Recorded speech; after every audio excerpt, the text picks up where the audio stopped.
Madam Ramesh மட்டும் இல்லாமல் இன்றைக்கி நிறைய பேர் இந்த கோடை காலம் வந்துட்டாலே கூல்ட்ரிங்க்ஸ் உடைய விற்பனை வந்து அதிகமாக இருக்கிறது நம்ம தொடர்ந்து பார்த்துக்கிட்டுருவோம். ஏன்னா அவ்வளோ பேர் அதை வாங்கி குடிச்சிட்டு இருக்காங்க. அது உடல் ரீதியாக நிறைய பிரச்சனை ஏற்படுத்துனா கூட இப்போ வெயிலில் தொடர்ந்து இருக்கக்கூடிய பொதுவாகவே வெயில் காலம் வந்துட்டாலே ஏதாவது ஒரு கூலிங்காக ஏதாவது குடிக்கணும் அப்படிங்கிற உணர்வு பொதுவாக இயல்பாக எல்லாருக்கும் ஏற்படும். இப்போ ஐஸ் போட்ட ஜூஸ் குடிக்கக்கூடாது அப்படின்னு சொல்கிறீங்க, அதே போன்று ஃப்ரிட்ஜில் வச்ச வாட்டர் குடிக்கக்கூடாது அப்படின்னு சொல்கிறீங்க. அப்படின்னும் போது ஒரு குளிர்ச்சியாக குடிக்கணும் அப்படின்னு நினைக்கிறவங்களுக்கு என்ன சாப்பிடலாம் மேடம்? எது ஒரு ஆரோக்கியமான ஒரு பானமாக இருக்கும்? குளிர்ச்சியாக குடிக்கிறது நீங்கள் லைட்டாக கோல்டு பால் கிடைக்கிது. இப்போ நாங்கள் பார்த்தீங்கன்னா நம்ம கோஆப்ரேட்டிவில் எங்கே போனாலும் கோல்டு மில்க் அப்படியே கிடைக்குது, அதை குடிக்கலாம். பட் அதே நீங்கள் ஃப்ளேவர்ட் மில்க் மாதிரி என்னைக்கா ஒரு நாள் குடித்தா ப்ராப்ளம் இல்லை. இல்லைன்னா அதில் நிறைய சர்க்கரை இருக்குது. ஸோ யாருக்கா டயபெட்டிஸ் இருக்குது, இல்லை வெயிட் ஜாஸ்தி இருக்குன்னா அவங்க இதை ஜாஸ்தி எடுக்க முடியாது. அதுக்கு பதில் வெறும் தண்ணியில் கொஞ்சம் எலுமிச்சம்பழம் புழிஞ்சு கொஞ்சம் உப்பு போட்டு அதை வேணால் கூல்டு வாட்டராக ஊற்றி கொடுக்க சொல்லுங்கள். அப்போ அந்த ஐஸ் போடாத வெறும்னா ஃப்ரிட்ஜில் வச்ச தண்ணி லைட்டாக அதை போட்டு குடித்தா ஒன்றும் ப்ராப்ளம் இல்லை. நம்ம அந்த காலருக்கு முன்னாடி நீங்கள் சொல்லிக்கிட்டு இருந்தீங்க வெளியில் போகக்கூடிய சூழல் ஏற்பட்டால் அதுக்கு முன்னாடி என்னென்ன மாதிரி உணவுகள் எடுத்துக்கலாம், இல்லை வெளியில் போயிட்டு வந்த பிறகு என்ன எடுத்துக்கலாம் அப்படிங்கிற பற்றி சொல்லிட்டு இருக்கீங்க. நீங்கள் அதை தொடர்ந்து சொல்லுங்கள் மேடம். ஸோ வெளியில் போகிறதுக்கு முன்னாடி இவங்க டெஃபினட்டாக ரைஸு கொஞ்சம், அதோட புரத சத்து உள்ள உணவு பருப்போ இல்லை எக், இது ரெண்டும் எடுக்கலாம். ப்ளஸ் அது சாம்பாராக எடுக்கலாம், இல்லை ரசமாக எடுக்கலாம். ப்ளஸ் கொஞ்சம் வெஜிடபிள். இந்த வெஜிடபிளுமே நிறைய வதக்காத வெஜிடபிள். ஸோ பீன்ஸ், அவரைக்காய், காராமணி, இல்லை வெள்ளரிக்காய் பச்சையாக கூட சாப்பிட்லாம்.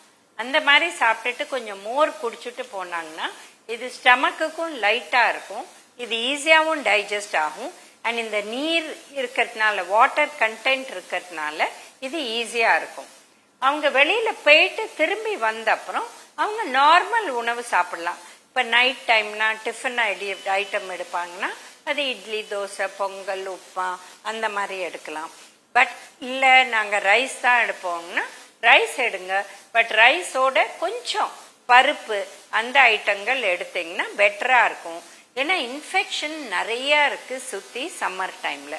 எல்லாருக்குமே தெரியும் இந்த அம்மைகள்லாம் இந்த டைமில் தான் நிறைய வரும். சிக்கன் பாக்ஸோ, மீசில்ஸோ, மம்ஸோ இதெல்லாம் நம்ம தவிர்க்கணும். அப்படின்னா புரத சத்து உள்ள உணவு எடுக்கணும். புரத சத்து உள்ள உணவு சைவத்தில் பருப்பு வகைகள், சுண்டல், முளைக்கட்டின பயிறு, இல்லை நம்ம சாம்பாரில் போடுற பருப்பு, இந்த மாதிரி ஐட்டங்களில் இருக்குது. அண்ட் அசைவ முறையில் முட்டை, ஃபிஷ், சிக்கன் தான் ஹெல்த்தி. பட் ஃபிஷ் அண்ட் சிக்கன்னு சொன்னாலே நிறைய காரம், நிறைய எண்ணெய் போட்டுடுறாங்க. அது இந்த சீசனில் நல்லது கிடையாது. அதுக்கு பதில் எக்கு மாத்திரம் எடுத்துட்டு இவங்க இல்லை பருப்பு அந்த மாதிரி ஐட்டம் எடுத்துட்டு மோர் குடிச்சிட்டாங்கன்னா இவங்க ஹெல்த்தியாக இருக்கலாம். இப்போ பொதுவாகவே இந்த கோடை காலம் வந்துட்டாலே உணவு முறைகளில் சில மாற்றங்கள் நம்ம கொண்டு வந்தே ஆகணும், அதுதான் ரொம்ப நல்லது அப்படின்னு நீங்கள் சொல்கிறீங்க. இப்போ இணை நோய் உள்ளவர்களாக இருப்பாங்களே மேடம், ஃபார் எக்ஸாம்பிள் நீரிழிவு நோய் உள்ளவர்கள், இந்த மாதிரி இணை நோய் உள்ளவர்கள் பொதுவாகவே எல்லா காலகட்டத்திலும் ஒரு குறிப்பிட்ட உணவு முறையை அவங்க பின்பற்றுவாங்க. அப்படிப்பட்ட இணை நோய் உள்ளவர்கள் இந்த கோடை காலத்தில் எப்படி தங்களை பாதுகாத்து கொள்ளலாம், அவங்க பின்பற்றக்கூடிய உணவு முறைகள்லாம் எப்படி இருக்கணும் மேடம்? பேசிக்காக பார்த்தீங்கன்னா டயபெட்டிஸ் இதுதான் மோஸ்ட் காமன். சின்னவங்கள்லேருந்து பெரியவங்க வரலும் இருக்குது. இவங்க கட்டாயம் அந்த ஜூஸை குடிக்கக்கூடாது. ஜூஸ் குடித்தா அவங்களுக்கு சுகர் ஏறும். சுகர் ஏறினா பல விதமான காம்ப்ளிகேஷன்ஸ் வரக்கூடிய வாய்ப்பு இருக்குது. அதனால இவங்க இளம் நீர், அதுவும் இளம் நீர்னா எப்படி அவங்க குடிக்கணும்னா வெறும் தண்ணி இருக்கிற காய், உள்ள நிறைய தேங்காய் இருக்கிற இளநீர் குடிக்கக்கூடாது. இளம் நீர்னா அதுக்கு தான் பேர். வெறும் தண்ணி இருக்கிற காய் அதுதான் அவங்க குடிக்கணும்.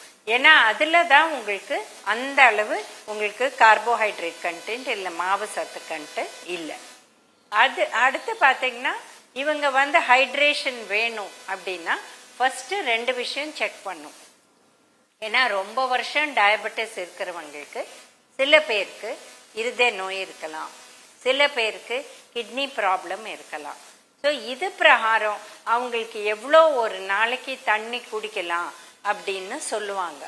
1.5 லிட்டர் 2 லிட்டருக்கு மேலே குடிக்காதீங்க அப்படின்னு சொல்லுவாங்க. இப்போ நம்ம டயட்லேயே இப்போ நம்ம வந்து டீ காஃபி மோர் ரசம் சாம்பார் எல்லாமே இதில் கணக்கு உண்டு.